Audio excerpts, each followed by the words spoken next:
Assalamualaikum warahmatullahi wabarakatuh. Halo Ananda sekalian, selamat datang di video pembelajaran mata kuliah pengantar pendidikan. Selamat bertemu kembali karena sebelumnya kita juga sudah bertemu di video pembelajaran pengantar dasar matematika. Benar, pada semester ini kita akan bertemu sebanyak dua kali ya, di dua mata kuliah, yaitu pengantar dasar matematika dan pengantar pendidikan. Semoga tidak bosan ya. Nah, untuk pertemuan pertama di mata kuliah pengantar pendidikan sama dengan perkuliahan pengantar dasar matematika, kita akan melakukan kontrak terlebih dahulu ya. Nah, untuk kontrak persenannya sama ya. Untuk UTS 30%, UAS 35%, kemudian tugas 10%, kuis 10%, kemudian kehadiran 15%. Nah, untuk perkuliahan pengantar pendidikan ini merupakan mata kuliah umum ya. Artinya mata kuliah yang dipelajari oleh semua mahasiswa FKIP. Nah, mata kuliah pengantar pendidikan ini sangat penting untuk kita sebagai calon pendidik. Karena kita di FKIP ini dipersiapkan untuk menjadi calon guru nantinya. Sehingga kita harus dibekali dengan ilmu-ilmu pendidikan. Salah satunya yaitu dengan mata kuliah pengantar pendidikan. Nah, untuk di pertemuan pertama, kita akan membahas tentang konsep dasar pendidikan. Kita akan bahas apa itu pendidikan, kemudian apa itu fungsi dari pendidikan, kemudian pendidikan dipandang dari sudut ilmu lainnya. Nah, untuk lebih jelasnya, silahkan tonton video ini dari awal sampai akhir nantinya.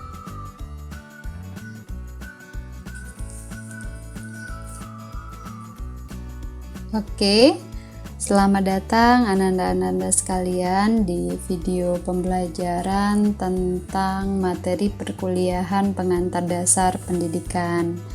Nah, pada video kali ini kita akan membahas tentang konsep dasar pengantar pendidikan. Konsep dasar pengantar pendidikan, di sini kita akan membahas apa itu konsep dasar pendidikan, kemudian fungsi pendidikan itu sendiri apa, kemudian kedudukan ilmu pendidikan jika dipandang dari sudut keilmuan lainnya. Pertama kita akan membahas konsep dasar pendidikan. Nah, tujuan utama Fakultas Keguruan dan Ilmu Pendidikan atau FKIP itu adalah menghasilkan calon-calon guru itu sesuai dengan bidangnya masing-masing. Nah, sebagai calon guru tentunya mahasiswa FKIP harus mampu menguasai ilmu pendidikan. Terdapat beberapa mata kuliah yang harus dipelajari dan dikuasai oleh seluruh mahasiswa FKIP. Di antaranya mata kuliah pengantar pendidikan, profesi pendidikan, serta belajar dan pembelajaran. Nah, untuk mata kuliah pengantar pendidikan ini sendiri merupakan mata kuliah dasar tentang kependidikan. Nah, pada video kali ini kita akan membahas konsep dasar pendidikan gitu ya. Nah, sebelum membahasnya lebih lanjut, perlu kita memahami perbedaan dasar antara pendidikan versus pengajaran. Nah, dua kata ini sering digunakan oleh guru dan pada dasarnya ini memiliki dua makna yang berbeda. Nah, untuk pendidikan sendiri, pendidikan itu kata dasarnya adalah didik dan pengajaran kata dasarnya adalah ajar ya. Nah, kemudian kata didik itu memiliki makna yang luas dibandingkan dengan kata ajar.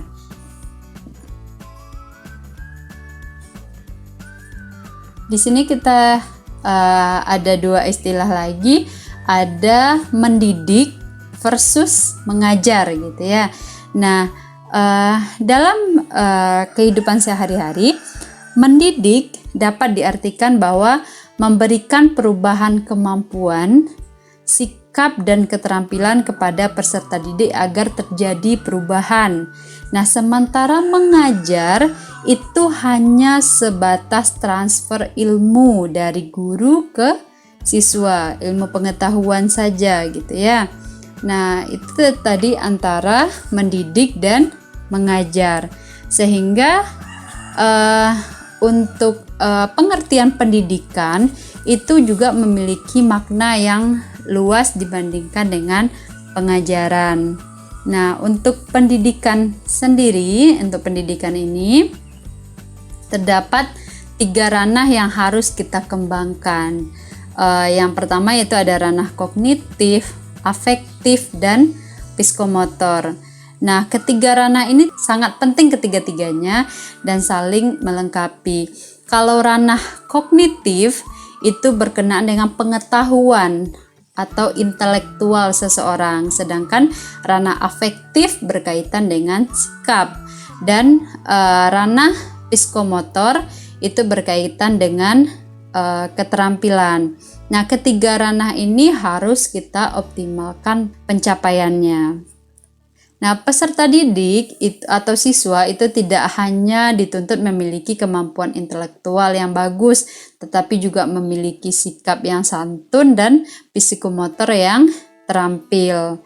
Nah, sehingga dari sini kita dapat menyimpulkan bahwa pendidikan terdiri dari 3 ranah, yaitu ada kognitif, afektif, dan psikomotor. Sedangkan untuk pengajaran itu hanya 1 ranah saja, yaitu kognitif saja yang ditekankan di pengajaran, sehingga dapat kita simpulkan bahwa pengajaran merupakan bagian dari pendidikan.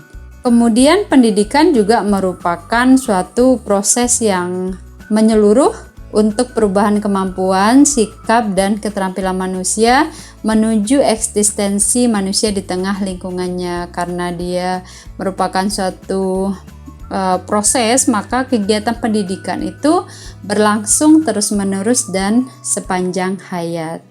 Itu tadi tentang pendidikan dan pengajaran, sehingga nanti diharapkan saudara tidak lagi menyamakan antara pendidikan dan pengajaran. Jadi berbeda antara mendidik dengan mengajar.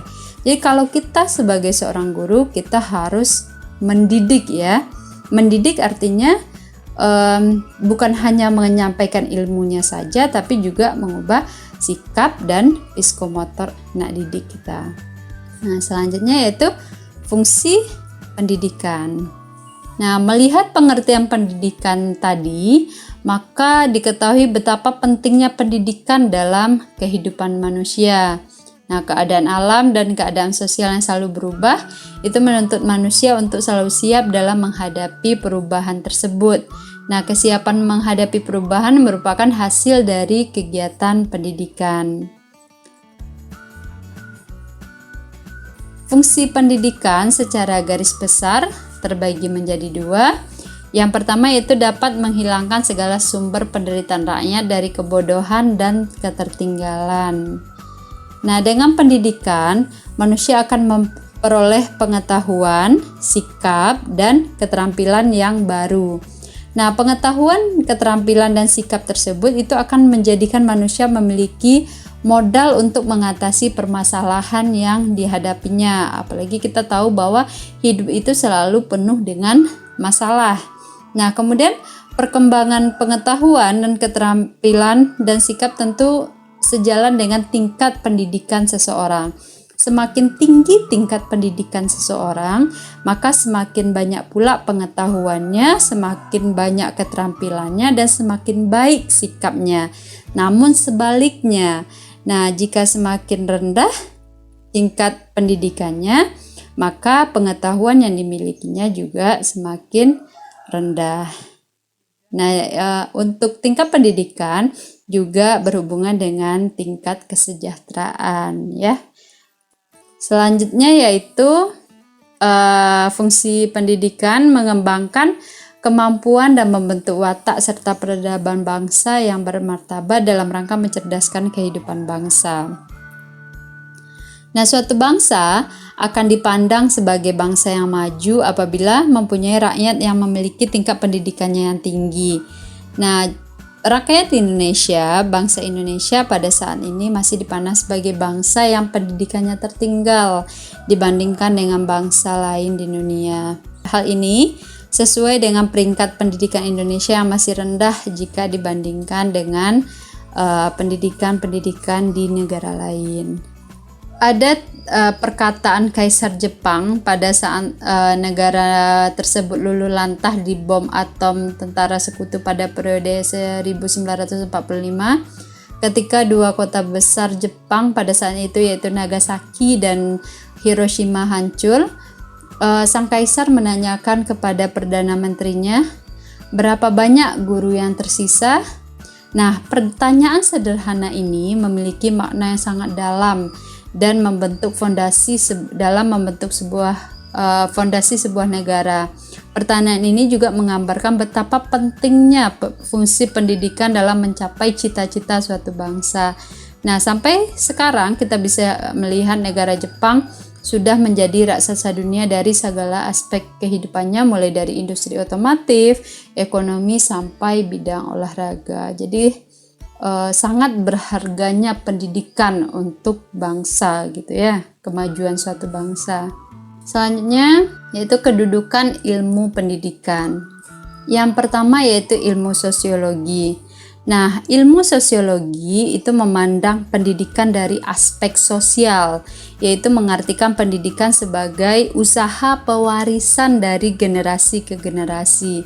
Nah, makna pendidikan dari ilmu sosiologi menyatakan kedudukannya sebagai pelestarian apa saja dalam kehidupan. Ini juga bisa diartikan semakin tinggi tingkat pendidikan seseorang, maka semakin baik orang tersebut dalam bersosialisasi. Kemudian ilmu antropologi. Nah, ilmu antropologi ini memandang pendidikan sebagai enkulturasi, yaitu proses pemindahan budaya dari generasi ke generasi. Dalam kajian antropologi, pendidikan diartikan sebagai kegiatan pemindahan kebudayaan ke generasi selanjutnya. Kebudayaan yang dimaksud itu meliputi ilmu pengetahuan, teknologi, seni, bahasa, dan semua jenis pengetahuan lainnya. Selanjutnya ilmu psikologi. Nah, untuk ilmu psikologi sendiri itu memandang pendidikan dari aspek tingkah laku individu, yaitu mengartikan pendidikan sebagai perkembangan kapasitas individu secara optimal. Nah, psikologi menurut Woodward dan Marquis adalah studi tentang kegiatan atau tingkah laku individu dalam keseluruhan ruang hidupnya. Nah, untuk perkembangan kapasitas individu yang dimaksudkan adalah perkembangan perilaku ke arah yang lebih baik sesuai dengan hukum perkembangan. Selanjutnya ilmu ekonomi. Ilmu ekonomi memandang pendidikan sebagai usaha penanaman modal insani atau disebut juga dengan human capital. Nah, yang dapat meningkatkan pertumbuhan ekonomi suatu bangsa. Semakin tinggi tingkat pendidikan, maka diyakini semakin produktif seseorang dalam membangun ekonomi. Dan yang terakhir, ilmu politik. Nah, untuk ilmu politik itu melihat pendidikan sebagai proses menjadi warga negara yang diharapkan sebagai usaha pembinaan kader bangsa yang tangguh. Dengan ilmu pendidikan, maka akan menjadikan seseorang mampu berpolitik dengan baik dan menjadikan seseorang menjadi warga negara yang mampu berkontribusi positif untuk negaranya. Nah, itu tadi kedudukan ilmu pendidikan di berbagai sudut keilmuan lainnya. Sampai di sini pembahasan kita tentang pengantar dasar pendidikan. Terima kasih.